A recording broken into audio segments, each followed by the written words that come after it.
Hello friends, welcome to all. आज मैं आपके लिए जो वीडियो दिखा रहा हूँ, देखिए एक ऐसे स्टॉक की बात करेंगे जो कि प्राइस के मामले में काफी सस्ता आपको देखने को मिल रहा होगा। 33 रुपए के आसपास का ये स्टॉक है। 10 लाख लोगों की पसंद ये शेयर है। आपको यकीन नहीं होगा, लेकिन ये सच्चाई है। 10 लाख छोटे निवेशक इसमें इन्वेस्टेड है। क्या इन्वेस्टमेंट का मौका है? स्मॉल टाइम फ्रेम या बड़े time frame, long term investment या शॉर्ट टर्म इन्वेस्टमेंट, कैसा मौका बन रहा है? चलिए बात करते हैं। पिछले 2 हफ्ते के अंदर जबरदस्त तेजी दिखाई, कितना परसेंट ये जंप हुआ, उन सारी बातों को फोकस करते हैं। क्या दोबारा मौका है? उन सारी चीजों को जानते हैं छोटे से वीडियो में। और आगे बढ़ने से पहले मैं आपको बता दूं, अगर आपने अब तक चैनल को सब्सक्राइब नहीं किया तो फिर से सब्सक्राइब कर ले, साथ के साथ बेल आइकन को प्रेस कर ले, जिससे आपको नोटिफिकेशन आती रहेगी। और टेक्निकल एनालिसिस सीखने के लिए आप मेंबरशिप ज्वाइन कर सकते हो। ज्वाइन बटन पर क्लिक करके डीमैट अकाउंट के लिए वीडियो के डिस्क्रिप्शन में ऑलरेडी आपको लिंक्स दिए, उन पर क्लिक करके अपना डीमैट अकाउंट ओपन कर सकते हो।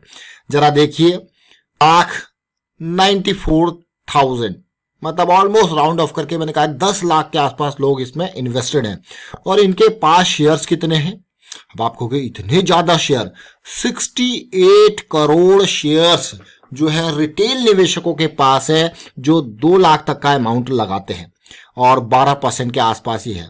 और इससे भी ताजुब वाली बात है, और 9% ऐसे लोग हैं जिन्होंने 2 लाख से ज्यादा पैसा लगाया और उनके पास 51 करोड़ शेयर्स, यानी कि 6355। तो भैया ये तो शेयर्स जो है रिटेल निवेशकों के अलावा बड़े निवेशक भी ऐसे हैं, 6000 से ज्यादा निवेशक हैं जिन्होंने खूब पैसा यहाँ पे लगा रखा है।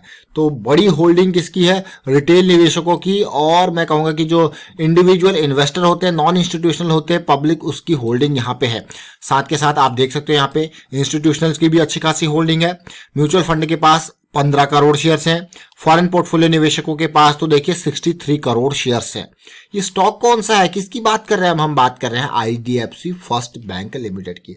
आपने देखा होगा पिछले कुछ टाइम में आईडीएफसी बैंक और कैपिटल फर्स्ट ये मिलके आईडीएफसी फर्स्ट बैंक यहाँ पे बनाया था। और आईडीएफसी फर्स्ट बैंक जब बना तो मार्केट कैपिटलाइजेशन इसका कितना हो गया? 19,000 करोड़। करंट प्राइस कितना है? 33 रुपीज के आसपास। लेकिन पिछले कुछ टाइम में काफी स्ट्रक्चरल चेंजेज आए हैं, मर्जिंग हुई है, उसके बाद ये स्टॉक लोगों को काफी अट्रैक्टिव लगने लग गया।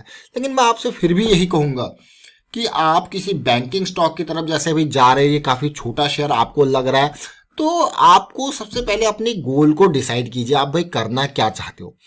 ये हमेशा से मैं आपको कहता हूं कि आप जब अपने गोल को डिसाइड कर लेते हो ना, तो उसके बाद आपकी 70% प्रॉब्लम सॉल्व हो जाती है। अब आप कहोगे जैसे अगर मैं बात करूं यहाँ पे, मैं गोल को डिसाइड करूं, देखिए बिल्कुल डाउन साइड ये वीकली चार्ट है, किस तरीके से नीचे गिरा, बहुत ही नीचे आता गया, गिरते गया, थोड़ा सा पॉजिटिव क्रॉस जरूर बना, फिर बेयरिश क्रॉस बन के और नीचे गिरते गया।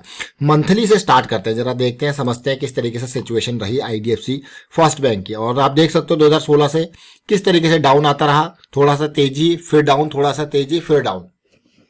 अब ये तो मंथली चार्ट है। अब मंथली चार्ट में अगर आपको यकीन नहीं होगा, पिछले कुछ टाइम में ये मान के चलिए ये पैसा आपका डबल कर चुका है। ऑलमोस्ट 17 रुपए के आसपास का बॉटम बनाया था इसने मार्च में, और अभी 34 रुपीज के आसपास है, पैसा डबल हो चुका है। और डबल होने के साथ साथ एक करेक्शन आया और उस करेक्शन का रेजोल्यूशन हुआ। सबसे इंपॉर्टेंट, रिटेल निवेशकों के लिए ये चार्ट्स जो है वो ब्रह्मास्त्र होता है। रिटेल निवेशकों को एक बात ध्यान दें, मैनेजमेंट में पीछे क्या चल रहा है इसकी इंफॉर्मेशन बिल्कुल नहीं होती। अगर आप सोच रहे हो कि न्यूज के थ्रू जो इंफॉर्मेशन आपके पास आती है, जो कंपनीज आपके पास इंफॉर्मेशन देती है, वो बहुत लेट आपके पास आती है। तो उससे पहले जो एक्शन होना होता है वो हो चुका होता है। इवन अगर मैं यहां तक कहूं कि जो रिजल्ट आ रहा है ना आपके सामने आज, तो रिजल्ट में जो बड़े प्लेयर्स एक्शन लेना होते हैं ना, वो 1 महीने पहले से ही लेने लग जाते हैं। और जैसे ही रिजल्ट आता है, आप देखते होंगे अक्सर majority of the stocks result के दिन, बढ़िया रिजल्ट आने के बाद भी उसमें प्रॉफिट बुकिंग देखने के चक्कर में शेयर नीचे गिरता है, देखा होगा आपने पास्ट में भी। तो वो प्रॉफिट बुकिंग कौन करता है? जिनको 1 महीने पहले से ही पता होता है कि ऐसा रिजल्ट आने वाला है, तो वो पहले से उसमें खरीदारी कर लेते हैं।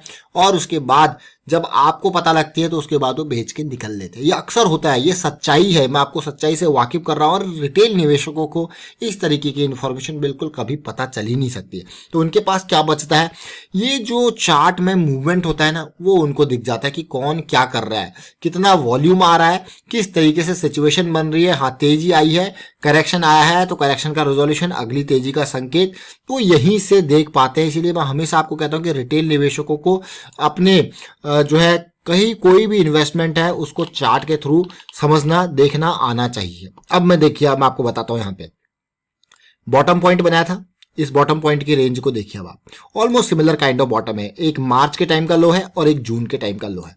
साथ के साथ सिमिलर सिचुएशन, ये वीकली का चार्ट है, इसकी सिमिलर सिचुएशन आरएसआई पे देखिए। क्या मोमेंटम आप देख रहे हो ना, यहाँ पे लो पॉइंट ऑलमोस्ट सिमिलर है, लेकिन आरएसआई पे मोमेंटम दिख रहा है, यानी कि चीजें रिजॉल्व हो रही है, पॉजिटिव जा रही है।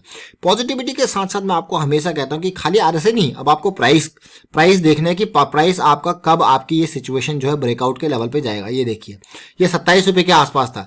बहुत सारे लोग क्या होते हैं, अरे भैया हम इतने बॉटम को नहीं पकड़ सकते हैं, समझ रहे हो आप, हम यहाँ पे 17 रुपए के पास, हमें पता नहीं है ये और नीचे चला जाए फिर। लेकिन जब हमारे पास एक सिचुएशन आ जाती है कि हाँ अब पॉजिटिविटी आ गई, तो हमारे पास एक रिस्क मैनेजमेंट की स्ट्रेटेजी होती है कि हाँ ये हमारा लेवल है, इतना रिस्क हम ले सकते हैं, अब पॉजिटिविटी आ गया, बढ़िया है। अब जैसे ही उसके बाद ये पूरी की पूरी रैली आई, उसमें एक फ्लैट करेक्शन इन बिटवीन आया, उसके बाद फिर से जो करेक्शन ये आया, ये ऑलमोस्ट 34-35 के लेवल से ये करेक्शन आके ये मान के चलिए कि 26-27 रुपए के आसपास के लेवल तक आ गया था। लेकिन उसके बाद करेक्शन अचानक रिजॉल्व हुआ, और रिजॉल्व होने के बाद फिर से ये कंसोलिडेशन देखने को मिला, जो कि काफी इंपॉर्टेंट कंसोलिडेशन था, और आपको मिल गया स्टॉप लॉस। अब फिर से पॉजिटिविटी है। अभी मैं अगर आपको छोटे टाइम फ्रेम पे दिखाऊं ना, तो आप कहोगे अरे वाह मजेदार, लेकिन असली चीज जो फ्यूचर की चीज है जरा उसको देखिए। ये तो पास्ट की चीजें, ये तो चली गई हैं, लेकिन जो चली गई हैं चीजें वो हमको सिखाती है, लेकिन जो आने वाली चीजों के लिए जो चली गई है चीजें वो आपको सिखाती है कि हाँ ऐसा इस तरीके से होता है, तो इस सेटअप को ऐसे प्ले किया जाता है। अब वीकली टाइम फ्रेम है, इन्वेस्टमेंट की हम बात कर रहे थे, तो भाई ये स्टॉक अभी अपने बिल्कुल ब्रेकआउट के लेवल पे खड़ा है, समझ रहे हो, ब्रेकआउट का लेवल। अब मार्केट में जब आप स्टॉक के चार्ट को देखते हो तो हर कोई, मैं कहूंगा बहुत सारे लोग different strategies, different type of investment, different type of play, चाहे कोई इंट्राडे करे, चाहे कोई फ्यूचर्स में जाए, चाहे कोई शॉर्ट टर्म पर्सपेक्टिव से कैश में जाए, तो सबकी अपनी अपनी स्ट्रेटेजी होती है। यहाँ पे ब्रेकआउट को प्ले अगर आप करना चाहते हो तो देखिए, ब्रेकआउट के नियर मैंने आपको हमेशा 3 चीजें बताई है, और हर वीडियो में जब भी ब्रेकआउट की बारी आती है मैं आपको हमेशा कहता हूँ ताकि आपको याद हो जाए, आपके दिमाग में वो 3 पॉइंट। ब्रेकआउट के नियर हमको चाहिए होता है कंसोलिडेशन, या फिर इस तरीके से स्मॉल करेक्शन, या फिर हमको क्या चाहिए होता है ब्रेकआउट के बाद पुल बैक, और ये जब पुल बैक आएगा, ये रिजॉल्व होगा, तो आपको फिर से एंट्री मिलेगा, और एंट्री जब ये मिलती है तो यहाँ पे स्टॉप लॉस हमारा क्या होता है मिनिमाइज्ड। तो आपको रिस्क को हमेशा देखना है कि कितना रिस्क आप ले रहे हो, और जिस दिन आप ना अपनी ट्रेड और अपनी इन्वेस्टमेंट के साथ रिस्क फैक्टर को एसोसिएट करने लग गए ना, इसका मतलब you are a professional trader और प्रोफेशनल इन्वेस्टर नाउ, समझ रहे हो। जिस दिन आपने देखा हाँ भाई मेरा रिस्क कितना है, इस तरीके से खुद से बातें कीजिए। इस तरीके से जब आप कहोगे ना कि हाँ रिस्क अब मुझे समझ में आ रहा है, रिस्क ज्यादा नहीं लेना, मार्केट में बहुत रिस्क है, एम्पल अमाउंट ऑफ रिस्क मैं कहूंगा, लेकिन आपको रिस्क ज्यादा नहीं लेना, आपको रिस्क को समझना है और उसी हिसाब से काम करना है। तो ब्रेकआउट के नियर, वीकली ब्रेकआउट के नियर है। लेकिन अब चलते हैं छोटे टाइम फ्रेम में। अब छोटे टाइम फ्रेम में क्या दिखा रहा है, देखिए वहां पे जो हमें नहीं दिख रहा था, यहां पे हमें सब कुछ दिख रहा है। जैसा कि ये लेवल ब्रेकआउट का आया था, इससे पहले ध्यान दीजिए, इससे पहले ये लेवल ब्रेकआउट का आया था, और ऑलरेडी ये 30 रुपए से 35 रुपए का जंप आपको दे चुका। अगर परसेंटेज वाइज देखोगे तो ये बहुत होता है, 30 रुपए से 35 रुपए तक जंप दिया। लेकिन मैं जैसे बार बार आपको कहता हूं, कभी भी कोई रैली इस तरीके से आती है तो विदाउट एनी करेक्शन वो ऊपर नहीं जाएगी। और इसमें मुझे अच्छी बात ये लगी कि करेक्शन जिसकी रिक्वायरमेंट थी वो आई 20 से और वापस जाने लगी।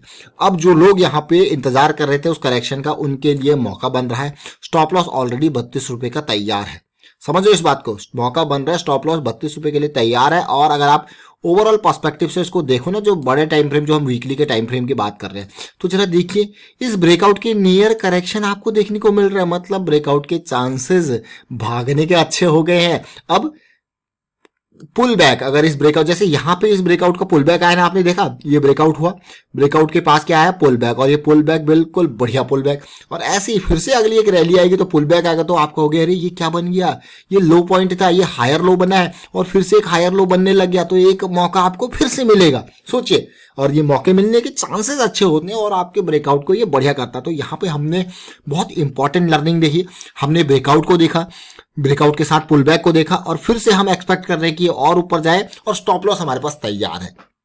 स्टॉप लॉस क्या काम करता है? स्टॉप लॉस ऐसा नहीं, मतलब आपने लिख लिया कि हाँ ये मेरा पॉइंटर है और आपने अलर्ट लगा दिया भाई इससे नीचे जाएगा तो मैं निकल जाऊंगा शेयर से, मैं निकल जाऊंगा शेयर से, क्योंकि मेरा रिस्क इससे इतना ही एसोसिएटेड है। रिस्क आप तब निकाल सकते हो ना जब आपको अपना गोल पता हो। जब आपको अपना गोल पता होता है उसके बाद कहते हो यार वाह, अब हम जो है कैलकुलेट कर सकते हैं रिस्क को। जैसे अगर मैं इस पूरे के पूरे पॉइंट की बात करूं, ये करेक्शन आई थी, लेकिन आरएसआई पे जरा देखिए कब करेक्शन रिजॉल्व होती है। ये पूरी की पूरी करेक्शन को आपको प्राइस के साथ मोमेंटम पे भी देखिए, और अगर मैं ये देखूं आपको, तो आप कितनी जल्दी भाप गए थे कि ये करेक्शन रिजॉल्व हो रही है, और ये लेवल कहाँ था। अब इस लेवल को अगर मैं देखूं, ये डेट कौन सी थी, ये वाली कैंडल है जब आपको दिख रहा था कि करेक्शन रिजॉल्व हो रही है 5 नवंबर को। तो 5 नवंबर को आपको पता लग रहा था कि भाई ये जो फ्लैट करेक्शन चल रही है वो रिजॉल्व होने वाली है। तो आवरली पे देखिए तो 5 नवंबर कब था, ये देखिए बुलिश क्रॉस बन चुका था, ऑलमोस्ट 31 रुपए के आसपास का ये लेवल था 5 नवंबर का। आपको दिख गया था भाई आरएसआई पे ये करेक्शन रिजॉल्व हो रही है, और तब तक आवरली ऑलरेडी हमारे एसिड एरिया में पहुंच चुका था। तो यही तो चीज आपको समझनी होती है, रिलेट करनी होती है, और जल्दी से आप भाप जाते हो।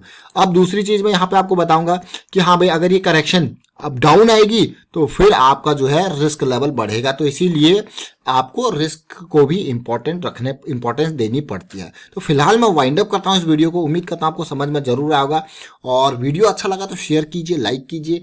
टेक्निकल एनालिसिस सीखने के लिए आप मेंबरशिप ज्वाइन कर सकते हो, ज्वाइन बटन पर क्लिक करके। और thank you for watching the video.